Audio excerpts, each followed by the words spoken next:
Hello friends, welcome to my channel you study. और आज की इस क्लास में हम फिजिक्स का और केमिस्ट्री का कॉम्बो दोनों का एक बहुत ही इम्पोर्टेंट टॉपिक है सार्थक अंक, सिग्निफिकेंट फिगर्स। वो आज हम पढ़ने वाले। बहुत ही इम्पोर्टेंट टॉपिक है, ठीक है। जेई और नीट के अंदर बहुत ही साधारण से क्वेश्चन पूछ लिए जाते हैं, ठीक है। इतना इम्पोर्टेंट ये जो है टॉपिक है, ठीक है। तो वीडियो के अंत तक बनी रहेगा और बहुत ही बढ़िया टॉपिक है। पेन और कॉपी दोनों लेकर बैठ जाइए ताकि आसानी से आप नोट्स लिख सके और समझ सके। जितने ज़्यादा आप एग्जाम्पल करेंगे खुद, और लास्ट में मैं आपको एग्जाम्पल बताऊंगा जो आपको सोल्व करनी है। बहुत ही खतरनाक ये टॉपिक है, ठीक है। इंटरेस्टिंग टॉपिक है, ठीक है। तो आज का हमारा जो टॉपिक है उसके हम हेडिंग डाल लेते हैं सार्थक अंक। आप भी अपनी कॉपी के अंतर्गत हेडिंग डाल लीजिए सार्थक अंक। इंग्लिश में इसको कहते हैं सिग्निफिकेंट फिगर्स। सिग्निफिकेंट फिगर्स बहुत ही इंपॉर्टेंट टॉपिक है, ठीक है, ठीक है। तो सार्थक अंक होते क्या हैं? अंक तो बहुत सारे होते हैं, पर सार्थक अंक क्या होते हैं इसको थोड़ा सा समझने के प्रयास कीजिएगा, ठीक है। जैसे हम स्केल लेते हैं तो स्केल से अगर हम इस मार्कर की लंबाई नापते हैं तो वो कुछ आ जाती है, जैसे 6 या 7 सेंटीमीटर आ जाती है, या 10 सेंटीमीटर मान लीजिए, ठीक है। 10 सेंटीमीटर आ गई। लेकिन यदि हम कोई और इससे अगर छोटा मापे, जैसे सेंटीमीटर से मिलीमीटर में मापे, तो वो शायद कुछ और बता दे। जैसे ये 10 सेंटीमीटर है तो 1 सेंटीमीटर में 10 मिलीमीटर होते हैं, तो हो सकता है उसके अंतर्गत कितने हो जाए, कितने होंगे, 100 मिलीमीटर हो जाएंगे, तो इसके लंबाई 100 मिलीमीटर आ जाए, ठीक है। लेकिन हमें ऐसे क्या पता चले कि इसके अंतर्गत कितना जो है सही है और कितना गलत है। जैसे हमने 100 मिलीमीटर मापा है तो इसके अंतर्गत कितना गलत है और कितना सही है, ये हमें कैसे पता चले, ठीक है। जैसे मैं आपको उदाहरण दे रहा हूँ, मान लीजिए हमें एक ये लाइन दी हुई है, इसके हमें जो है लंबाई मापनी है, ठीक है। तो इसके अंतर्गत अगर हमारे पास एक ऐसा स्केल है जिसके ऊपर केवल और केवल मीटर के लिखे हुए हैं, या जिसके ऊपर हम छोटा ले लेते हैं, सेंटीमीटर ले लेते हैं, एक ऐसा स्केल जिसके ऊपर केवल सेंटीमीटर के नंबर लिखे गए हैं, तो वो इसकी जब लंबाई नापेगा तो वो शायद बता देगा आपको 2 सेंटीमीटर, ठीक है, 2 सेंटीमीटर। यदि हम इससे छोटा ले लें, मिलीमीटर में ले लें, तो वो शायद आपको बता दे 25 मिलीमीटर, 25 मिलीमीटर। अब 1 मिलीमीटर में कितना होता है? 1 मिलीमीटर, 1 सेंटीमीटर में 10 मिलीमीटर होता है, तो 1 मिलीमीटर में 1/10 सेंटीमीटर हो जाएगा। तो इसको सेंटीमीटर में चेंज करोगे तो ये इतना आएगा, यानी 2.5 सेंटीमीटर। अब सेंटीमीटर वाला यही है और ये मिलीमीटर वाला है, दोनों में इतना डिफरेंस है। अब इनमें से सही कौन सा है ये बताएगा सार्थक अंक, ठीक है। तो किसी भी मापन के अंतर्गत जो है थोड़ी बहुत निश्चितता, यानी थोड़ी बहुत एक्यूरेसी और थोड़ी बहुत मिस्टेक दोनों होती है। गलती और जो सही है दोनों होती है, निश्चितता और अनिश्चितता दोनों होती है। और इस निश्चितता और अनिश्चितता दोनों को व्यक्त करने के लिए एक अंक डिसाइड किए गए हैं जिन्हें हम सार्थक अंक कहते हैं। इन्हें भी डिसाइड करने के कुछ नियम है, ठीक है। तो ये उदाहरण आपको थोड़ा सा आपको ध्यान में रखना है, ज़्यादा इसको ध्यान में रखने की जरूरत नहीं है। ज़्यादा मैं आपको नियम लिखाऊंगा, उनको ध्यान में रखना है, ठीक है। मैं बता रहा हूँ सार्थक अंक किस लिए है, ठीक है। तो किसी भी मापन के अंतर्गत निश्चितता यानी एक्यूरेसी और अनिश्चितता यानी गलतियां दोनों होती है, और इन दोनों को व्यक्त करने के लिए जो अंक डिसाइड किए गए हैं, जो अंक डिफाइन किए गए हैं, उन्हें हम सार्थक अंक कहते हैं, ठीक है। तो मैं यहाँ पर छोटी सी डेफिनेशन लिख देता हूँ। निश्चितता किसी भी मापन के अंतर्गत, लिख लो ऐसे, किसी भी मापन के अंतर्गत, किसी भी मापन में निश्चितता और अनिश्चितता को व्यक्त करने के लिए, अनिश्चितता को व्यक्त करने के लिए जो अंक आए हैं वो कौन से अंक हैं? सार्थक अंक। व्यक्त करने के लिए जो अंक आए हैं उन्हें कौन से अंक है? सार्थक अंक, ठीक है। अब सार्थक अंक के अंतर्गत निश्चित अंक तो सारे आते हैं, लेकिन अनिश्चित अंकों में केवल पहला अनिश्चित अंक आते हैं, सारे अनिश्चित अंक नहीं आते। केवल और केवल पहला अनिश्चित अंक आता है, ठीक है। जैसे हमारे पास अभी अभी हमने उदाहरण लिया था, तो वो उदाहरण सबसे बेस्ट है, ठीक है। अब हम डिसाइड करेंगे कि कौन कौन से अंक जो है वो सार्थक अंक हो सकते हैं और कौन कौन से नहीं हो सकते हैं, ठीक है। पहले हम वापस से उस एग्जाम्पल पर बात कर लेते हैं। जैसे एक था 2 सेंटीमीटर और एक था 2.5 सेंटीमीटर, ये दो मापन हमने लिए थे, ठीक है। अब इन दोनों मापनों को थोड़ा सा ध्यान से देखिए। इसके अंतर्गत ये थोड़ा सा अनडिसाइडेड है, ठीक है, अनिश्चित है। इसके अंतर्गत तो ये है नहीं, लेकिन इसके अंतर्गत है, तो इसका हमें पता नहीं है। 2 तो पक्का है, 2 तो आएगा, हमें ये पता है, लेकिन 5 इसमें आए, इसमें नहीं है, या इसमें आ गया, तो ये आएगा कि नहीं आएगा, ये थोड़ा सा जो है डेफिनेट नहीं है, ठीक है, निश्चित नहीं है।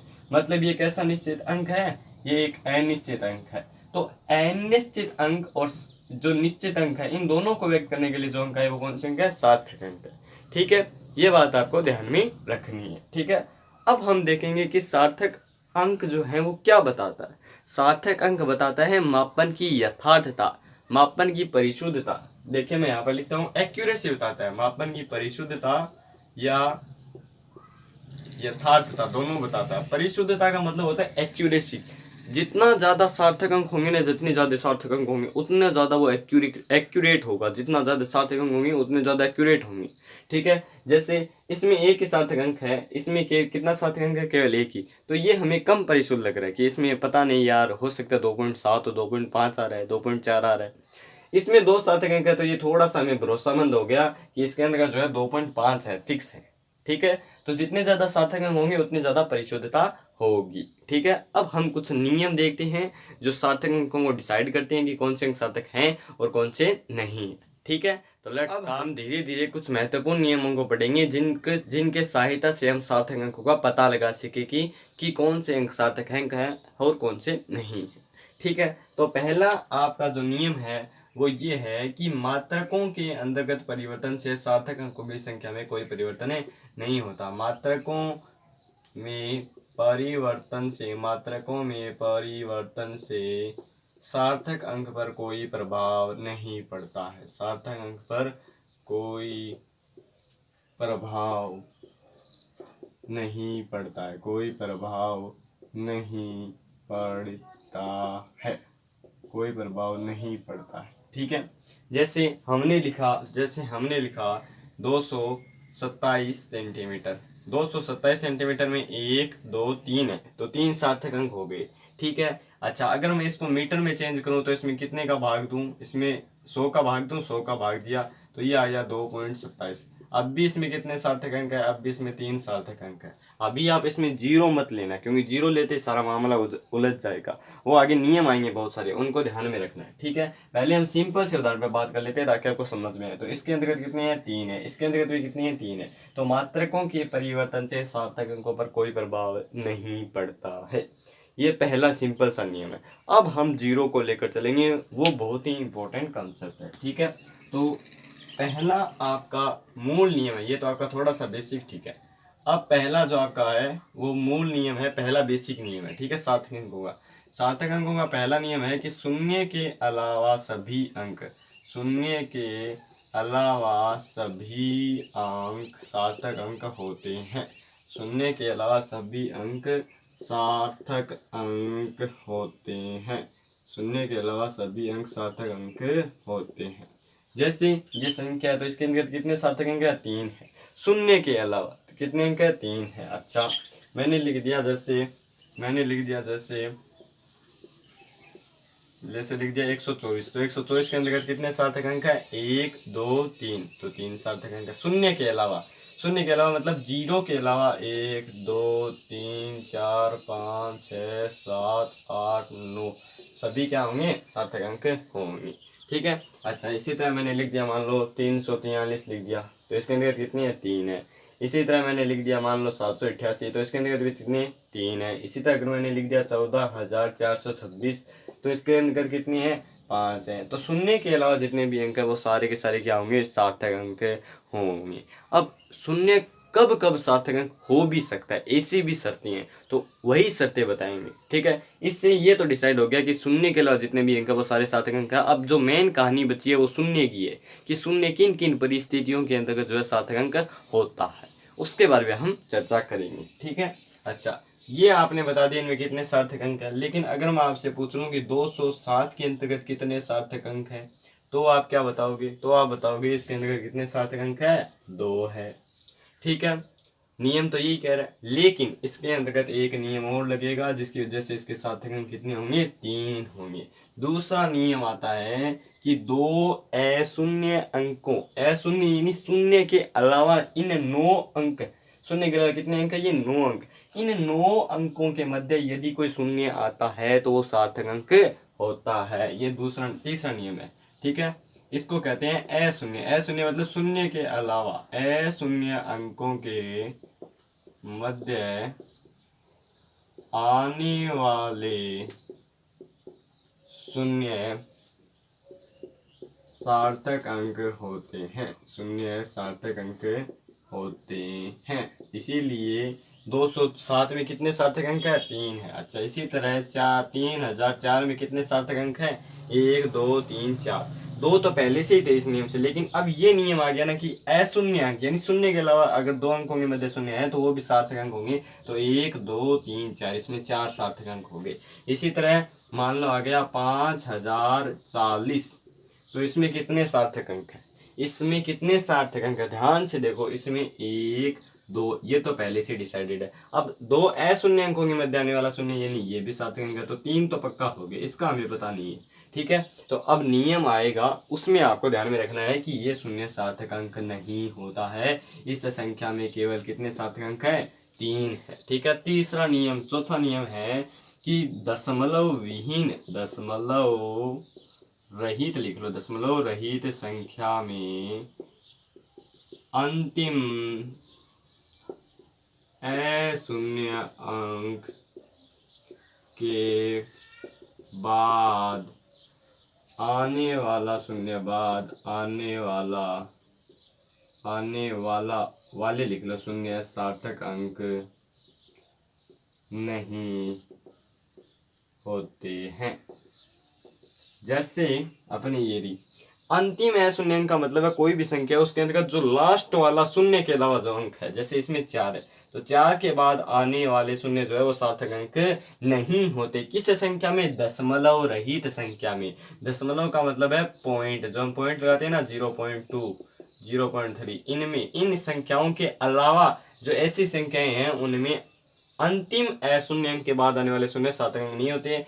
जैसे अपने उदाहरण की बात कर लेते हैं हम, 4000 मतलब 40,400 लिख लो, ये हो गए 4,04,000 हो गए, 40,400 के चक्कर में। ठीक है, अच्छा, तो इसमें बताओ कितने सार्थक अंक है? अब छोड़ो, इसमें बताओ कितने सार्थक अंक है, बताओ इसमें कितने सार्थक अंक है। नियमों को लगाओ, ऊपर वाले 4 नियम ही लगेंगे, फटाफट से बताओ। देखो मैं बताता हूँ। पहला इसमें नियम है शून्य के अलावा सभी अंक सार्थक अंक होंगे, तो 1 2। फिर है अशून्य अंकों के मध्य आने वाले शून्य, यानी 1 2 3 4। फिर कह रहा है दशमलव रहित, इसमें दशमलव है क्या? नहीं है। में अंतिम अशून्य अंक, अंतिम अशून्य अंक यानी शून्य के अलावा अंतिम अंक कौन सा है? 4 है। तो 4 के बाद आने वाले शून्य जो है वो सार्थक अंक नहीं होते, इसमें केवल कितने सार्थक अंक हैं? 4 है। इसी तरह अगर मैं बात कर लूँ 0 540 372 0 272, इसमें कितने सार्थक अंक है? फटाफट से बताओ। तो इसमें देखो नियम है क्या कोई? पहले वाले शून्य का कोई नियम है क्या? नहीं है, मतलब ये शून्य सार्थक अंक नहीं है। ठीक है, 1 हो गया, 2 हो गया, ये इनके मध्य में इसलिए 3 हो गया, 4 5 6 7 8 9 10, 10 सार्थक अंक हो गए। सिंपल सा कॉन्सेप्ट है। ठीक है, अब हम बात करते हैं दशमलव वाली संख्याओं की। ये तो बात हो गई दशमलव के अलावा, क्योंकि इनमें अभी तक हमने पॉइंट को शामिल नहीं किया है। अब हम बात करते हैं दशमलव वाली संख्याओं के अंतर्गत क्या होता है जब सार्थक अंक गिनने की बारी आती है। ठीक है, तो थोड़ा सा ध्यान से आपको देखना है। ठीक है, बहुत ही इंपॉर्टेंट टॉपिक है, पूरी की पूरी फिजिक्स के अंतर्गत काम आएगा। जैसे आपको न्यूमेरिकल सोल्व करके उसका आंसर लिखोगे, तो उसका आंसर लिखते समय आपको इसका प्रयोग करना पड़ेगा कि सार्थक अंक के नियमों से ही इसका आंसर हम ये लिख सकते हैं। अगर थोड़ी सी भी उसमें गड़बड़ी हो जाती है पॉइंट वगैरह की, तो आप सार्थक अंक का नियम लिख करके उसको सीधा आंसर लिख सकते हैं। ये इसका फायदा है। ठीक है, बहुत ही अच्छा फायदा है। अच्छा, अगला अपना है, अभी हमने तक 4 नियम कर लिए। 5वां हमारा सार्थक अंकों से नियम है कि यदि संख्या के अंतर्गत दशमलव है, यदि संख्या के अंतर्गत, ये सारे नियम तभी लागू होंगे जब दशमलव हो, तो प्रथम अशून्य अंक, तो प्रथम अशून्य अंक से पहले आने वाले शून्य, थोड़ी सी राइटिंग गंदी है, ठीक है, चलेगा, सार्थक अंक नहीं होते हैं। प्रथम अशून्य अंक से पहले आने वाले शून्य सार्थक अंक नहीं होते। जैसे अभी अभी मैंने बात की थी, उसमें मैंने संख्या 5 से पहले 0 लगाया था, तो इसके अंतर्गत ये शून्य सार्थक अंक नहीं था ना। इसी तरीके से दशमलव वाली संख्याओं में प्रथम अशून्यांक, अशून्यांक मतलब शून्य के अलावा जितनी भी अंक है उनमें पहला जो उस संख्या के अंतर्गत, जैसे मैंने संख्या लिख दी 0.040, इसके अंतर्गत प्रथम अशून्यांक यानी पहला शून्य के अलावा कौन सी संख्या, पहली शून्य के अलावा केवल 4 है, तो 4 से पहले आने वाले शून्य सार्थक अंक नहीं होते दशमलव वाली संख्या के अंतर्गत, यानी ये तीनों शून्य जो है ये सार्थक अंक नहीं होते हैं, इसमें केवल सार्थक अंक 40 होता है और ये सार्थक अंक हो जाएंगे 2। ठीक है।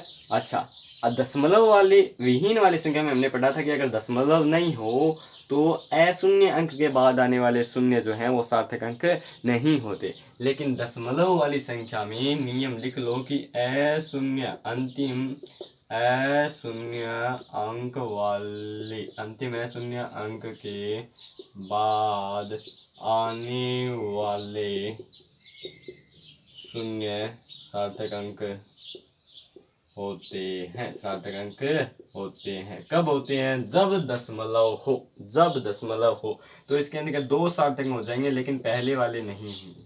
ठीक है। अब उदाहरण दे रहा हूँ, ध्यान से देखना। उदाहरण है आपके पास 5.040,302 इसमें बताओ कितने सार्थक अंक, फटाफट से बताओ, ध्यान से बताना, देख के, बहुत ही इंपॉर्टेंट कंसेप्ट है। ठीक है ना, प्रैक्टिस जितनी करोगे उतना ज़्यादा मजबूत बनेगा। ध्यान से बताओ। इसके अंतर्गत देखो, पहला है प्रथम अशून्य अंक से पहले आने वाले शून्य सार्थक अंक नहीं होते, यानी ये कट गया। 1 2 अशून्य अंकों में दिया गया इसलिए 2 3 4 5 6 7 7 सार्थक अंक हो जाएंगे। कितने हो जाएंगे, 7 सार्थक अंक हो जाएंगे। अच्छा, और कौन सा नियम रह गया भैया, अंतिम अशून्य अंक के बाद आने वाले हो गए, पहले आने वाले हो गए, शून्य के मध्य आने वाले हो गए, और कौन से नियम रह गए भैया, देखो जरा, बहुत ही इंपॉर्टेंट कंसेप्ट है। अच्छा, एक नाम यहाँ पर 7वां और है कि वैज्ञानिक संकेतन साइंटिफिक नोटेशन में लिखे हुए, संकेतन में लिखे हुए सभी अंक सार्थक अंक होते हैं, सार्थक अंक होते हैं। डरो मत, अभी समझाऊंगा ये क्या होता है, सार्थक अंक होते हैं। साइंटिफिक नोटेशन क्या होता है, इसको वैज्ञानिक संकेतन इस इंग्लिश में कहते हैं साइंटिफिक नोटेशन। ये क्या होता है कि अगर कोई भी संख्या लिखी होती है, जैसे मान लो 203,000 है, ठीक है, ये कोई संख्या लिखी हुई है, इसको अगर वैज्ञानिक संकेतन में लिखना है तो वैज्ञानिक संकेतन के अंतर्गत किसी भी संख्या को a गुणा 10 की पावर b के रूप में लिखा जाता है, जहाँ पर a तो है 0.1 से लेकर के 0.9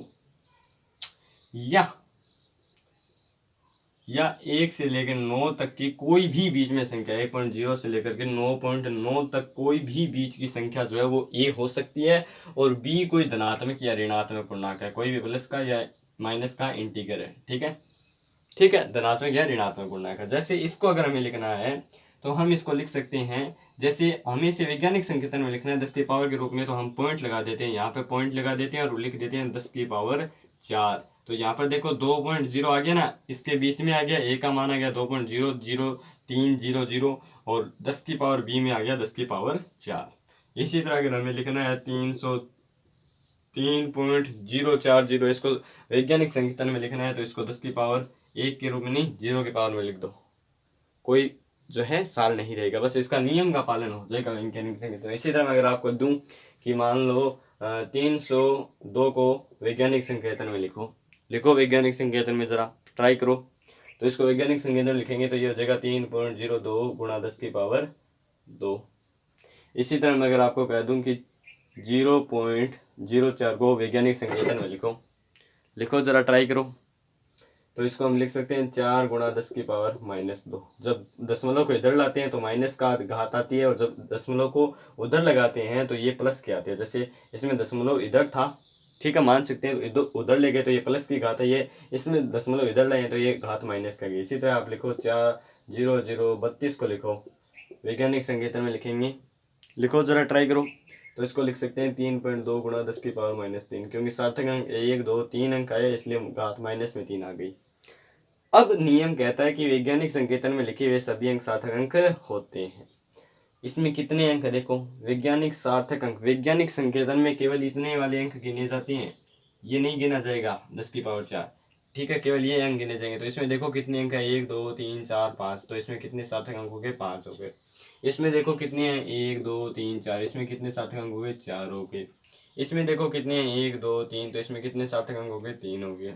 इसमें देखो कितने सार्थक अंक है, एक एक ही तो एक सार्थक अंक हो गया। इसमें देखो कितने हैं, 1 2, तो इसमें कितने सार्थक अंक हो गए, 2। इसमें भी 2 सार्थक अंक होंगे, इसमें भी एक सार्थक अंक होगा। ये हो गया सार्थक अंक का नियम।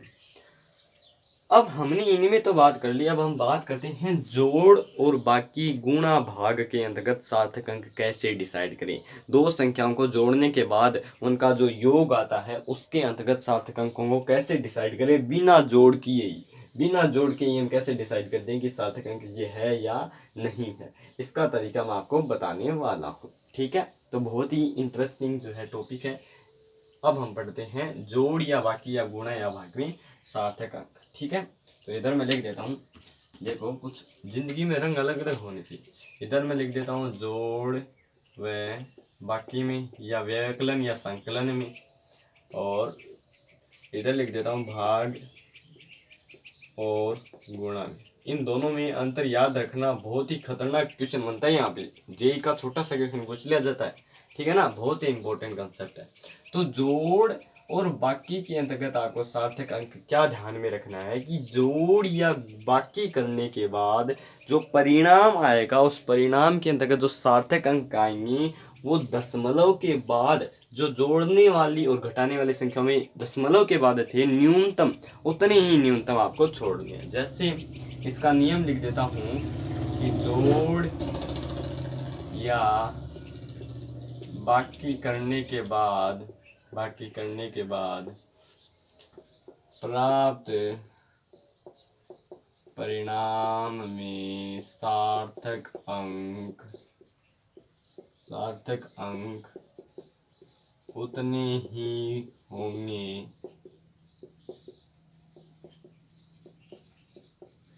परिणाम में सार्थक अंक दशमलव के बाद में लिख लेना, यहाँ पे लिख लेना दशमलव के बाद, क्योंकि दशमलव के पहले कितने भी हो सकते हैं, लेकिन दशमलव के बाद उतने ही होंगे जितने जोड़ने वाली या घटाने वाली संख्या में दशमलव के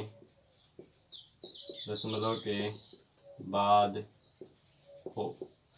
ठीक है, क्या कहना चाह रहा है, जैसे मान लो हमने कोई दो संख्या ली 0.3 और 0.04, इन दोनों को जोड़ दिया। जोड़ने के बाद जो प्राप्त परिणाम है उसमें दशमलव के बाद उतने ही सार्थक अंक होंगी जितनी जोड़ने या घटाने वाली संख्या में दशमलव के बाद न्यूनतम थे। जैसे अपने उदाहरण लिया हमने, देख लो ये क्या है ना, जोड़ या बाकी करने के बाद प्राप्त परिणाम में सार्थक अंक दशमलव के बाद उतने ही होंगे जितने जोड़ने वाली या घटाने वाली संख्या में दशमलव के बाद हो। ठीक है, न्यूनतम हो। ठीक है, जैसे हमने उदाहरण लिया 0.04 व 0.03 को जोड़ो, इसमें कितना सार्थक अंक है, इसमें है 1, इसमें कितना है, इसमें भी 1 है। ठीक है, दोनों को जोड़ा तो इसका आंसर आ गया 0.34। अब इनमें बताओ दशमलव के बाद इसमें सार्थक अंक कितने हैं, दशमलव के बाद दोनों में 1 है, तो आंसर के अंतर्गत भी दशमलव के बाद केवल 1 ही होना चाहिए, तो इसका आंसर हो जाएगा 0.3। किसके अनुसार, सार्थक अंकों के नियमों के अनुसार। जैसे दूसरा उदाहरण ले लिया हमने, बहुत ही बढ़िया उदाहरण मैं आपको बताता हूँ जोड़ या बाकी का। जैसे मान लो अपन ने जोड़ दिया 32.06 व 44.8 को जोड़ दिया, इसका आंसर कितना आएगा, जोड़ो दिखाने, तो ये आ गया 86, इधर 0 लगा देंगे, 4 और 2 हो गए, 4 और 3 7, ये इसका आंसर आ रहा है। अब देखो दशमलव के बाद किसमें न्यूनतम सार्थक अंक है, दशमलव के बाद किसमें न्यूनतम, दशमलव के बाद इसमें कितना सार्थक अंक है, 1 है, इसमें कितना है, 1 है। इसमें देखो कितने हैं, ध्यान से देखो, अभी तो बताया था यार, अभी गलत कर रहे हो। इसमें दशमलव के बाद 2 सार्थक अंक है और दशमलव से पहले 2 है, तो टोटल 4 सार्थक अंक है। हमें दशमलव के बाद में न्यूनतम सार्थक अंक देखना है। इसमें अगर हम इस संख्या को छोड़ दें, ठीक है, इस संख्या को अगर हम छोड़ दें, यार ये उदाहरण ही गलत लिया हमने साला, अच्छा ऐसे ही पढ़ा रहने दो। ठीक है, अब इन दोनों को हमने जोड़ा तो हमारे पास ये आंसर आया, ठीक है। अब इसमें देखो दशमलव के बाद कितने सार्थक अंक है, दशमलव के बाद केवल एक सार्थक अंक है। इसमें दशमलव के बाद कितने सार्थक अंक है, दो सार्थक अंक है। कितने सार्थक अंक है, दो सार्थक अंक है ना, क्योंकि दो शून्य अंकों में दिया गया इसलिए ये भी सार्थक अंक है। तो दशमलव के बाद दो है, इसमें दशमलव के बाद एक है। हमें कौन सा लेना है, हमें लेना है दशमलव के बाद न्यूनतम। तो न्यूनतम इसमें एक है, तो परिणाम में भी न्यूनतम एक ही होना चाहिए, इसलिए इसको मिटो देते हैं। तो 76.8 में कितने सार्थक अंक हो गए, 3 हो गए। लास्ट वाला हटा देंगे क्योंकि जोड़ या बाकी करने वाली किसी भी संख्या में दशमलव के बाद केवल एक ही अंक था, इसलिए हमने एक लिखा। अच्छा, भाग और गुणा वाली में सारी की सारी थ्योरी यहीं तक लिख देना, ठीक है। यहाँ तक लिखने के बाद ये दशमलव के बाद वाला है ना, ये हटा देना और लिख देना उतने ही होंगे जितने जोड़ने वाले घटाने वाली संख्या में न्यूनतम हो। इसमें केवल दशमलव के बाद वाला हटा देना, मैं लिख देता हूँ याद रह जाए। दशमलव के बाद वाला ये हटा देना खाली, बस, ठीक है। जैसे इसमें मैंने उदाहरण लिया 1.2 गुणा 1.01, इसमें कितने टोटल, कितने इसमें टोटल देखनी है, इसमें केवल दशमलव के बाद में देखनी है, इसमें केवल दशमलव के बाद वाले देखनी है, इसमें टोटल देखनी है। गुणा या भाग में टोटल देखनी है, इसमें केवल दशमलव के बाद वाले देखनी है।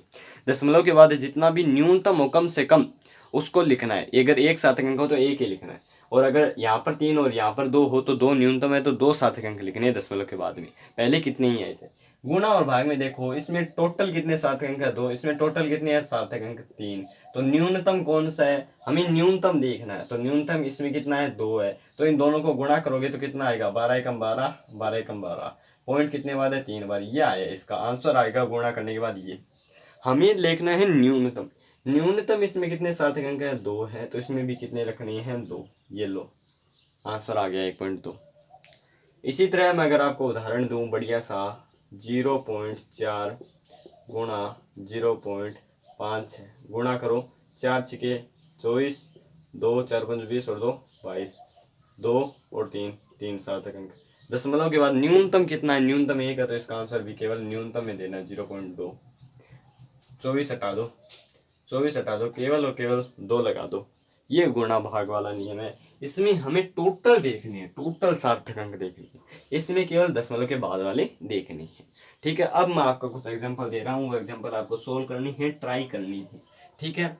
जैसे एक्सरसाइज लिख दे रहा हूँ, यहाँ पे ट्राई कर लेना, ठीक है। घर पर आंसर आए तो कमेंट भी कर देना। जैसे पहला है 0.022 मीटर में सार्थक अंक बताइए। दूसरा है 10 गुणा 10 की पावर 11 में सार्थक अंक बताइए। तीसरा है 0.0032 में सार्थक अंक बताइए। चौथा है 4040 में सार्थक अंक बताइए।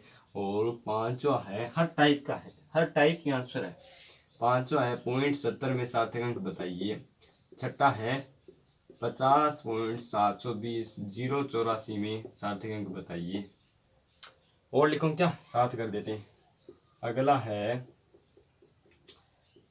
5.020 गुणा 10 की पावर 11 में सार्थक अंक बताइए। इन सब में सार्थक अंक आपको ट्राई करने हैं और कमेंट करने हैं, ठीक है। तो थैंक्स टू ऑल।